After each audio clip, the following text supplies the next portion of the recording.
Habit number 2, forget work-life balance. Do you dedicate enough time and energy to everything that matters to you in your work, yourself, and your life? A great quote that I absolutely love that reminds me about this thrill and this journey of leadership in growth companies. You don't go to the amusement park roller coaster and say, hey, I want to be balanced. No, you want to be as unbalanced as possible because that's the thrill of the ride.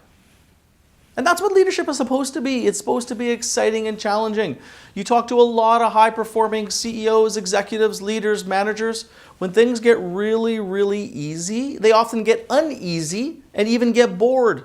And that's not something that we want. We actually want challenges and thrills. Sometimes in the middle of them, we might not be as appreciative, but at the very end, just like on a roller coaster, we're thrilled that we did it.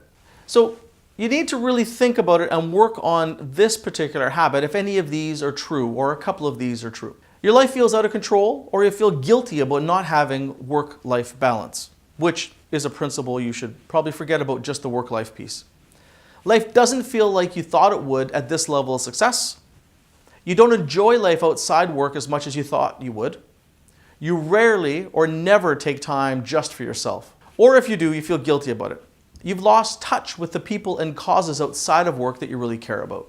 So the main point in this is that you gotta not think about this thing called work-life balance because that's something that applies to traditional people or people who aren't doing things as big or as challenging as you are in the world.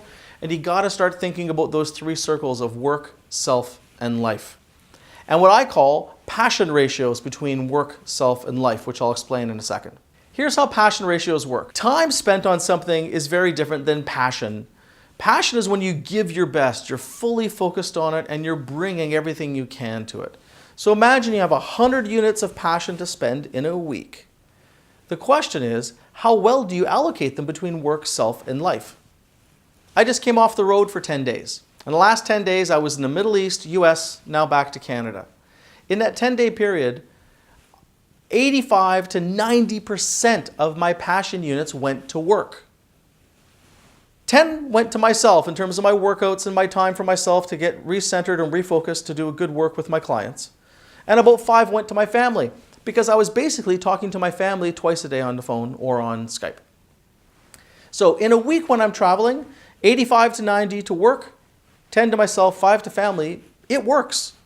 But if I lived like that every week, I wouldn't have a family. I'd be kicked out of the house. I'd be irrelevant in my family's life because I'm not giving them any of my best passion. Here's the challenge. It's really simple. Figure out the passion ratio you're currently at right now. Look back over the last month. How much went to work, self, and life? Then think what would be ideal when you look over the next few months.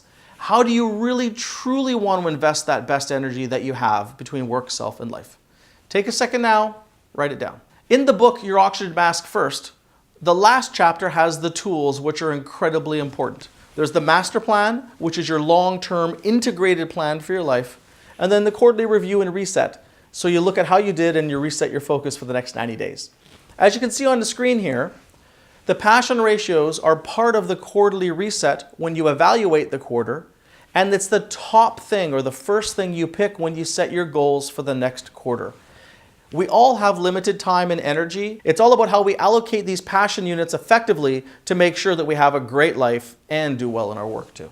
So there you have it. If you want to know more about forgetting work-life balance and living your life through the window of passion units and passion ratios, read that chapter in the book, and I'm sure you'll find more ideas and insights to help you get better at this.